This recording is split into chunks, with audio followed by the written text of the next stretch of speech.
Assalamualaikum warahmatullahi wabarakatuh. Hai semuanya, jumpa lagi dengan saya Suparti Timbul. Kali ini saya akan menyampaikan cerita yang berjudul Si Cerdik di Hutan Patuha. Semoga kita bisa mengambil nasihat yang baik dari cerita ini. Nah, bagaimana jalan ceritanya? Mari kita ikuti bersama. Di sebuah hutan di kaki Gunung Patuha terdapat telaga yang tak pernah kering airnya. Semua hewan di hutan hidup dari air telaga itu. Setiap golongan hewan seperti memiliki jadwal untuk giliran minum air di telaga itu. Saat itu musim kemarau. Terik matahari membuat semua hewan di hutan sangat kehausan. Tetapi tidak ada yang berani minum di telaga di luar jadwalnya. Semua hewan taat pada aturan. Pada suatu pagi yang cerah, banyak binatang menuju sumber air. Sesampainya di pinggir telaga, mereka tidak mau turun. Airnya kotor karena digunakan untuk berkubang oleh seekor badak. Binatang-binatang itu mengelilingi telaga. Mereka memperhatikan tingkah laku sang badak. Tidak satu pun yang berani menegurnya. Mereka takut karena badak badannya besar dan bercula. Di pihak lain, badak merasa bangga menjadi pusat perhatian dan tontonan. Ia tidak peduli pada binatang lain yang menahan rasa haus. Pada hari berikutnya, badak masih berada di telaga. Binatang-binatang lain sudah tak tahan lagi ingin minum. Mereka bermusyawarah mencari cara agar badak meninggalkan telaga. Teman-teman, bagaimana jalan keluarnya? Tanya harimau. Babi hutan, kamu kan punya siung. Coba digunakan. Bukan aku tak mau, tapi siungku tak akan mampu menembus kulit badak. Aku punya tanduk, tetapi gumam kerbau. Kerbau, kalau tak sanggup bilang saja, kata monyet. Hehe, kamu berani, Nyet? Tanya kerbau. Sama, takut, jawab monyet. Aku juga tak sanggup, kata kerbau. Kalau begitu, ular sanca, jangan cuma bergantung di akar. Cepat cari cara untuk mengalahkannya, kata burung. Aduh, aku minta maaf. Aku tak sanggup. Dia begitu besar. Tubuhku tak akan bisa membelitnya, kata ular sanca. Suasana menjadi sepi, sebab tidak ada lagi yang berani melawan sang badak. Mereka hanya bisa saling memandang. Tiba-tiba harimau berkata, jika kita tidak sanggup, kita minta tolong pada sang kancil saja. Walaupun badannya kecil, otaknya pintar.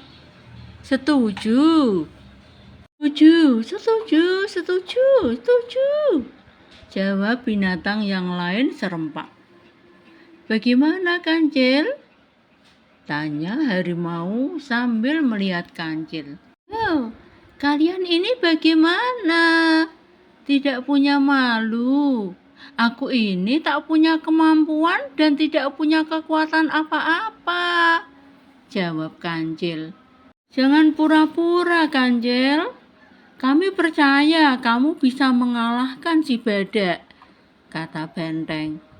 Iya, Cel, kami percaya. Keluarkan kepintaranmu, kata binatang yang lain. Baiklah, akan kucoba. Asal kalian percaya, kata Kancil. Kami percaya, jawab binatang yang berkumpul itu. Kancil berpikir keras. Ia mencari cara yang tepat untuk mengalahkan badak yang badannya besar dan kuat. Ia berjalan mundar-mandir. Tiba-tiba ia tersenyum sendirian. Ketika melihat Kancil tersenyum, binatang yang lain ikut senang. Itu pertanda masalah mereka akan dapat diatasi oleh Kancil. Kancil segera pergi menemui badak. Selamat siang, Tuan yang sangat kami hormati, yang gagah perkasa, yang tidak ada bandingannya.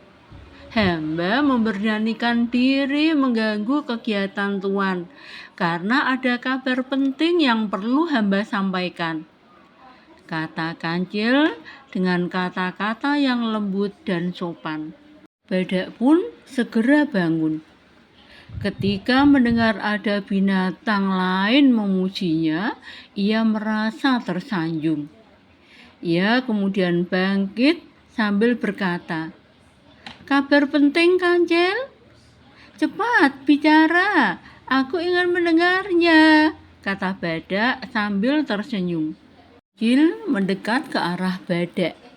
Ia berpura-pura ingin menyampaikan sesuatu secara rahasia. Hamba kasihan sama Tuan. Badan besar berkubang di selokan kecil. Kulahnya sebesar tempurung. Tidak pantas, Tuan. Oh iya, ada makhluk yang berkhianat kepada Tuan. Jalan airnya ditutup supaya tidak mengalir. Sayangnya, makhluk itu tidak kelihatan oleh mata kita. Dia makhluk goib, kata Kancil. Apa? Ada yang jahil? Siapa? Di mana? Tanya badak dengan emosional. Tenang, Tuan, tenang, jawab Kancil. Suara badak yang menggelegar membuat Kancil terkejut dan gemetar. Kancil mencari jalan bagaimana agar badak bisa secepatnya dikalahkan. Tuan, makhluk gaib itu berada di dalam pohon teuruk, kata Kancil sambil menunjuk sebatang pohon di depan badak.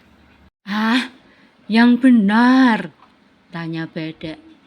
Benar, Tuan. Tuan harus mengawasi mereka dengan secara berdiri di bawah pohon teuruk itu setengah hari. Kemudian setengah hari lagi barulah Tuan berkubang di telaga. Kalau tidak demikian, air telaga cepat atau lambat akan surut dan Tuan tidak memiliki tempat berkubang lagi, jelas Kancil. Awas kalau kamu bohong, ancam badak. Percayalah, Tuan, bujuk Kancil.